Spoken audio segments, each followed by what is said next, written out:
Hello guys, we are live on Sports Today, live from Doha in Qatar, and just about 24 hours, slightly more than 24 hours to go for the quarterfinals of the FIFA World Cup 2022 to start.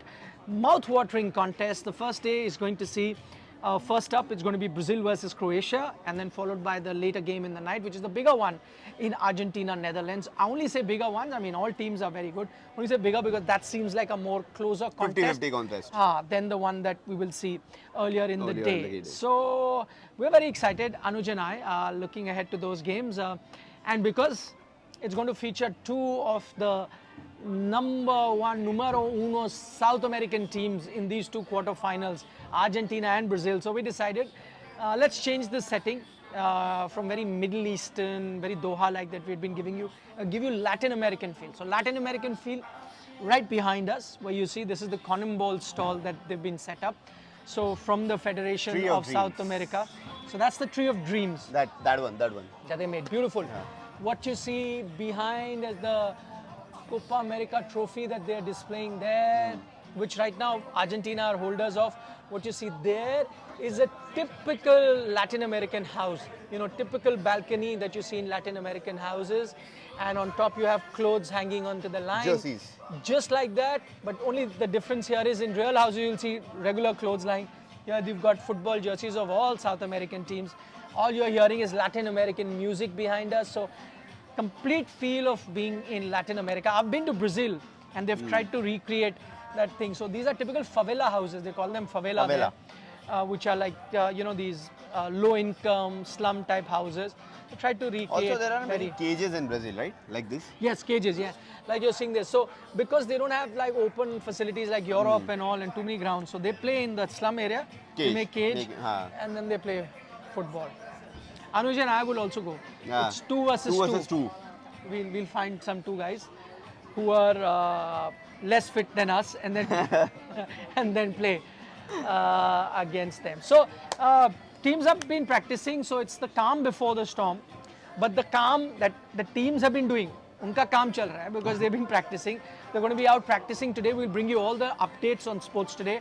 Anuj is going to be there. What all is scheduled for today? So, schedule for the day is, firstly, I'll be covering Netherlands press conference, which is at 3:30 p.m. Doha time, Qatar time.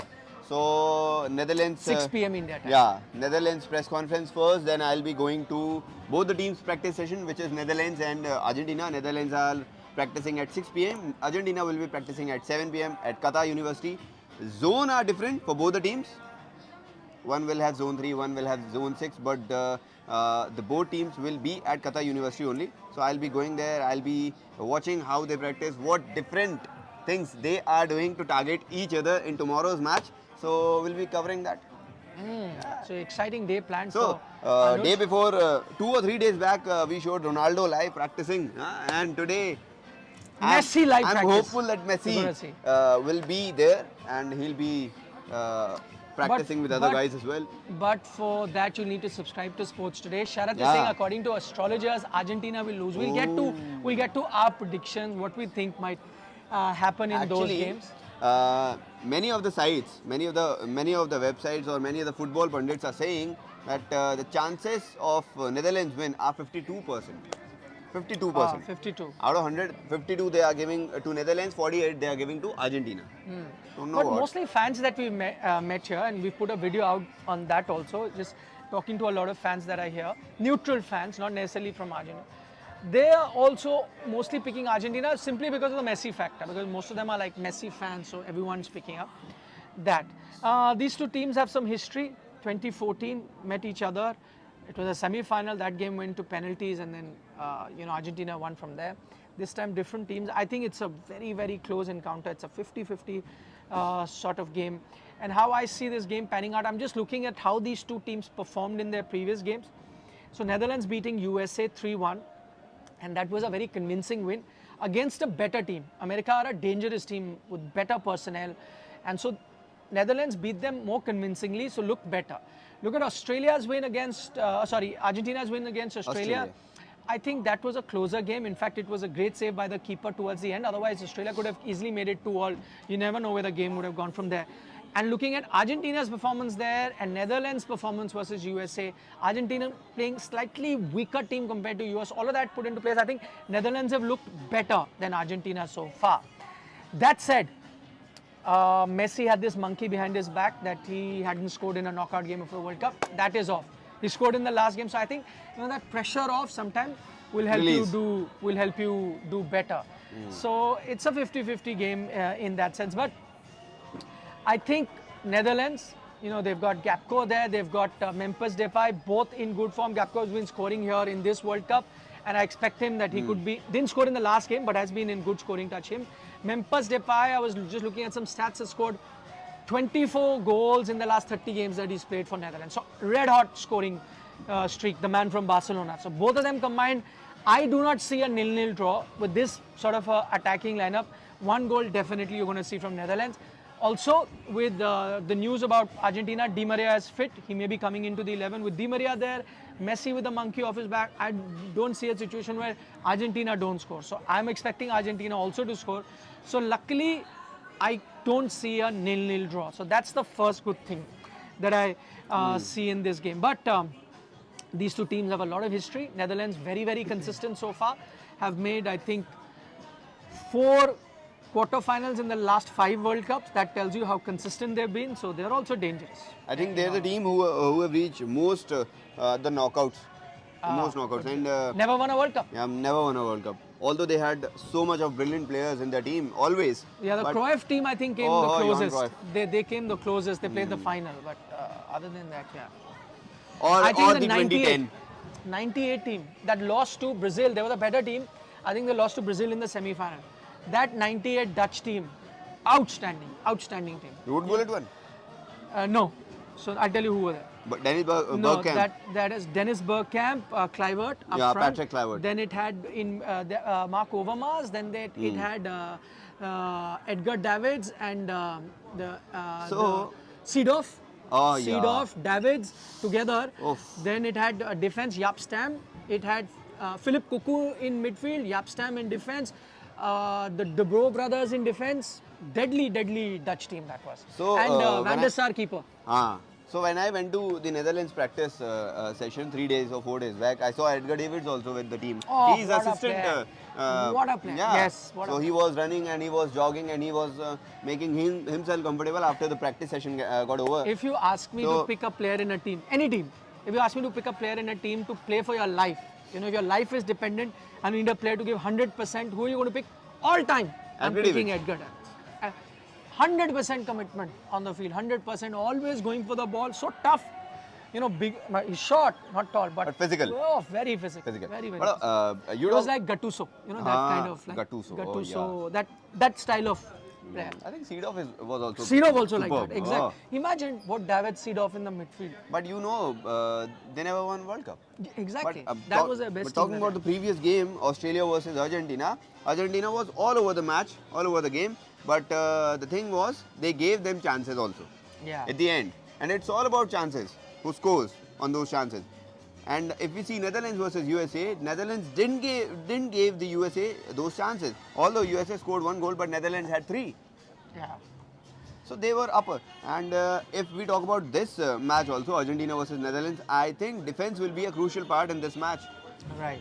Netherlands have a better defense than Argentina. Yeah, that is true. That is true. I agree. That is that one area of concern for Argentina is their defense. But one thing you know about these Latin American teams, especially Argentina, they play tough football. So they barely concede. So in skills you can beat them, but they find a way or something to either do a bad foul or some sort of a tackle.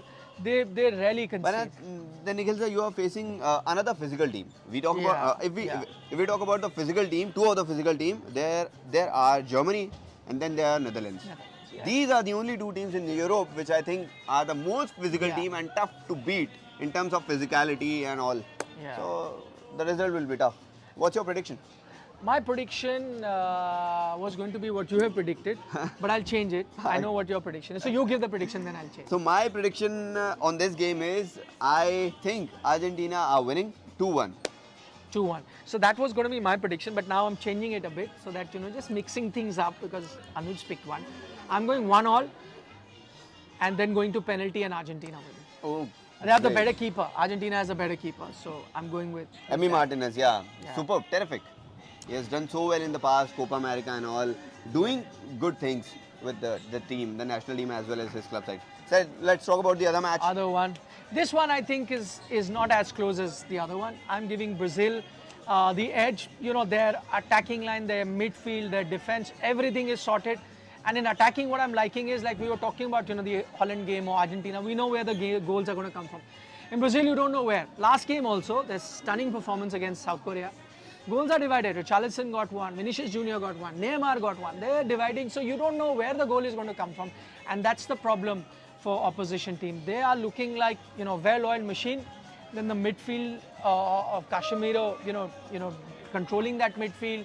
So all in all, I'm going clear-cut favorite Brazil in this encounter. I don't see Croatia too dependent on Modric and Perisic, but do they have enough quality? No, not really. How do you see the? Who? Croatia? Yeah. The Croatia, not as much as Brazil. So very much dependent on Luka Modric in midfield. Yeah, he's a key player. He's the only player who make those chances, who goes down and who comes up again. And he's the one who traps in, who intercept the ball much other than the other midfielders. Yeah. And then he looks for Ivan Perisic, for say, or obviously the other midfielders or the other attackers. But let's see. I think Brazil will win this match 2-0.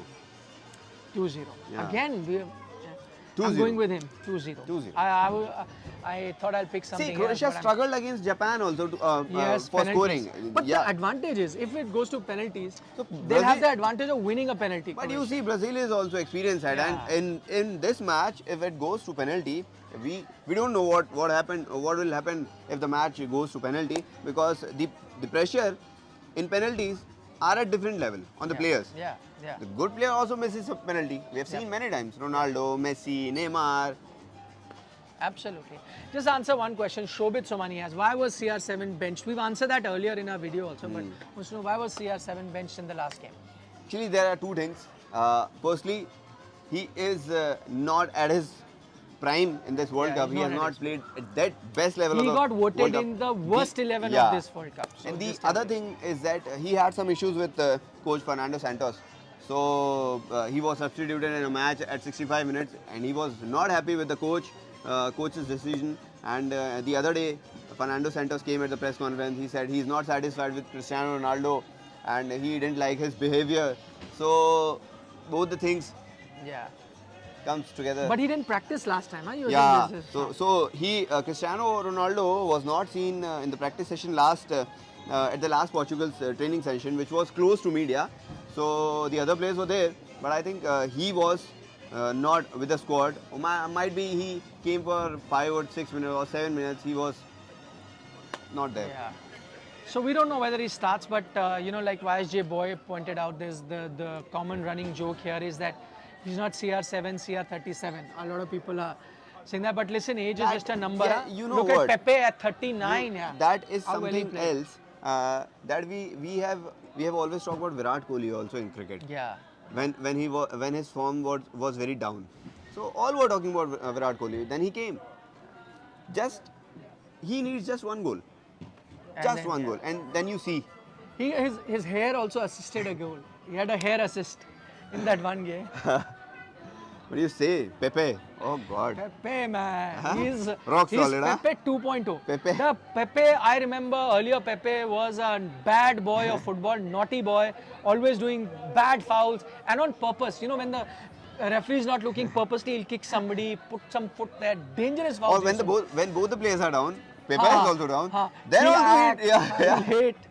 He was a Then also he do something but to he's irritate or transformed now. Yeah. He's transformed. He's not doing all these stupid things on the field. He's concentrating on the game. At 39, almost going to be 40 in 2-3 months. He's looking The outstanding. calmness came pretty with later. age. With age. Maturity came with age. Looking very, very good now. Yeah. So, Always starts with Portugal, huh? yeah, in the yeah. line- No, 11. he's good. Very, very. Now he's changed. Say something about England versus France, we'll do it tomorrow. Yeah. Because this video is just for the first quarter-final matches, the two matches, which will be taking place tomorrow, and England-France will be another big contest. We'll talk about it tomorrow. Yeah. Sarthak is saying, but it's fun to watch those type of players. Yeah, Like, yeah. you know, even Zlatan, sometimes he will do different things. We have many players. Yeah. Many those You know kind of who players. is number one like that? Balotelli. Oh yeah. So I'll tell you, I saw an He interview. always goes against his coach. Yeah. The coach will say him, do this, do this. No, I'm gonna do that. There is an interview, Mourinho's interview, he gave to CNN, and Jose Mourinho told this story about Balotelli, and I'll tell this to our viewers. So Inter Milan, when he was managing, Balotelli was there, young guy, you know. He had scored in the Euro, took his t-shirt off and built, you know, like this upcoming stuff. So he said, you know, I had one game, he said, Balotelli, in halftime I told him he was going in. I said, listen, all my strikers are injured, they're on the bench. He said, I had no strikers available. He's the only striker. So I told him, listen, Mario, you know, I've got everyone on the bench. Today, whatever you do, don't get angry. Don't get cards. Don't get a card. Don't get a card. Don't get a card. Whatever you do, don't get a card. I have no replacement. Please. Steps in 2 minutes or 3 minutes. Yeah, he got a red card. Yeah, he says, Mario Balotelli. He says, yes, coach, I've understood. I will not do any foul. I'll concentrate. No.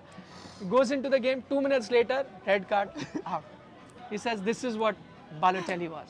Very temperamental. Many other players as well. Zlatan is there. Pepe is Zlatan. one. Sergio Temperamental. Ramos is one. Ramos also. Yeah, Stam was Stam one. was one. The other Gattuso was the other guy. Yeah.